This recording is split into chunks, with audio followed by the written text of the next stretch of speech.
In San Antonio, there's a base with a really, really nice clinic on it. This is going to be a bit of a longer video. For Right. those of you who don't know me, my name is Emmett. I'm a transgender man in the United States military. Transgender man. I'm looking right at the person here on the screen, and I'm not getting the man part, but just bear with me.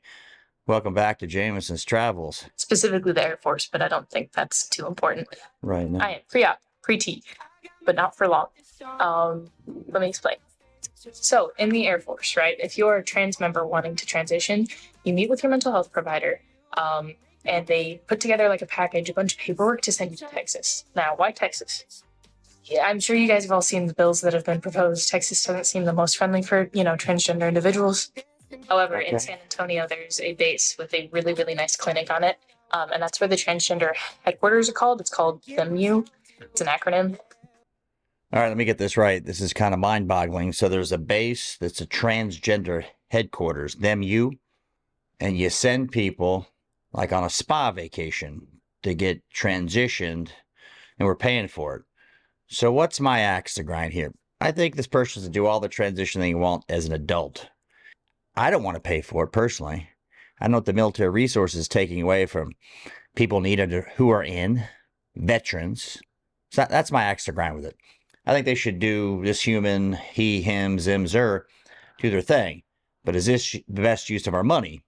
You go in, and now you want to get what used to be cosmetic surgery paid for with time off by the U.S., the DOD. I can't even get it out of my mouth. I'm so shocked when I saw this. So basically what you do is you do a TDY. That means temporary duty. So they send you from your current duty station to Texas to have a bunch of appointments.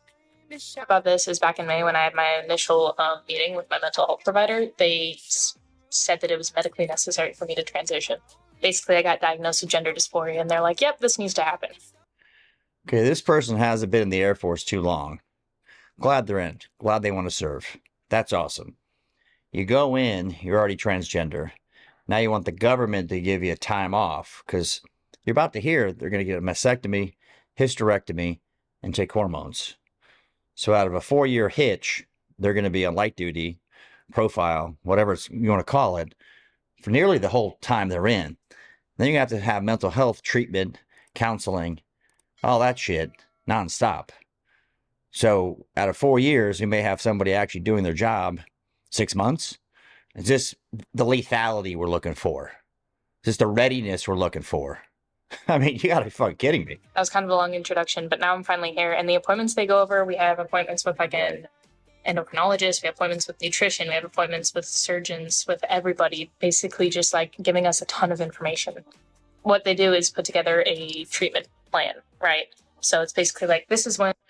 I thought the deal was transgenders could go in if they were transgender, but now the deal is we're paying for all this, and they're getting TDY'd to some of the duty station in San Antonio. Clearly, it was an Air Force base to get this surgery, and it's promoted. It's a recruiting tool now. Maybe that's what it is. Hey, you're transgender, or you want to be. The DOD will pay for it. In this case, the U.S. Air Force will pay for it through TRICARE, right? I mean, think about that for a second. You want to go out and see a specialist for something. You got to beg, borrow, steal to get TRICARE to do it.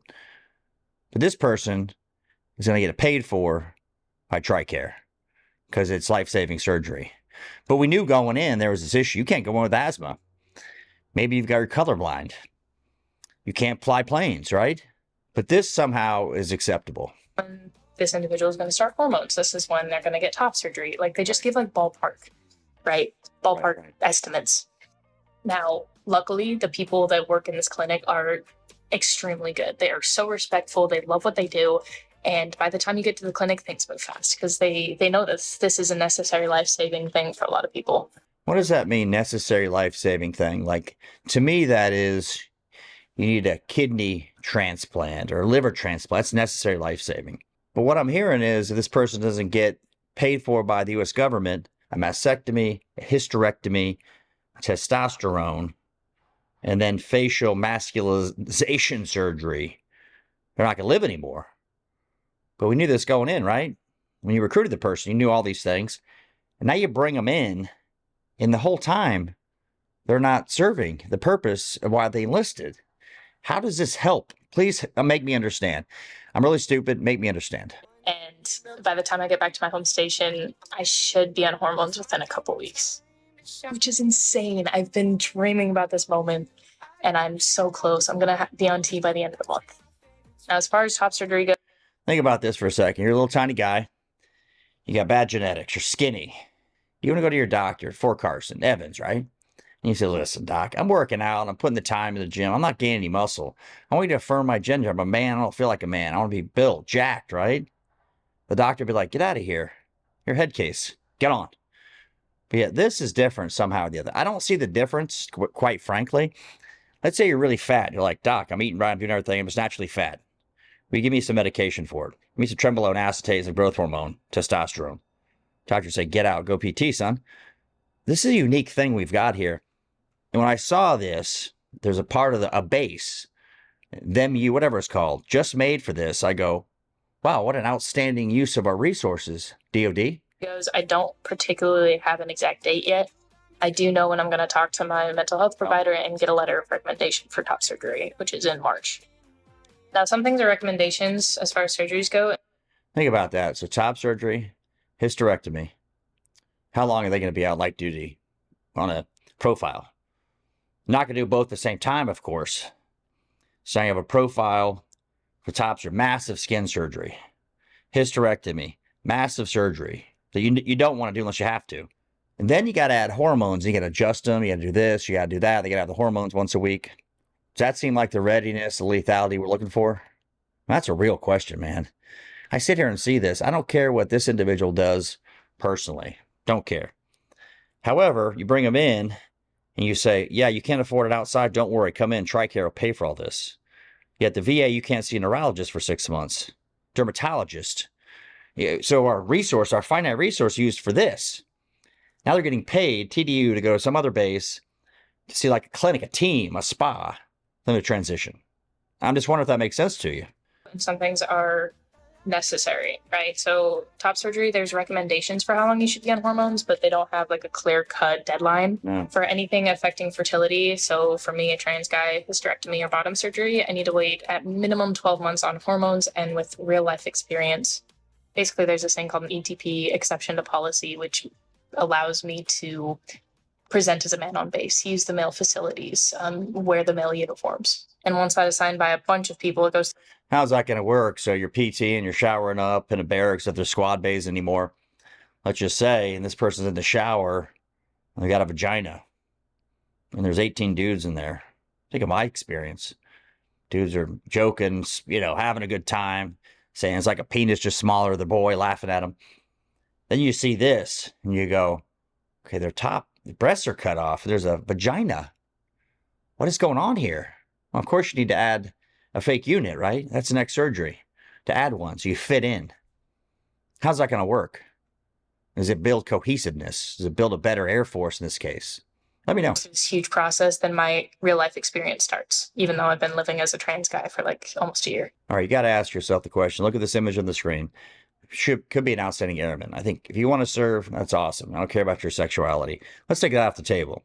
But am I going to bring you in when I need to fix you the whole time? I need to give you surgeries, but it's going to require you to be out of work, yet I'm paying for you. I'm paying for, so someone's got to pick up the slack because you can't work. On deployments, they can't be deployed. I did this in another video.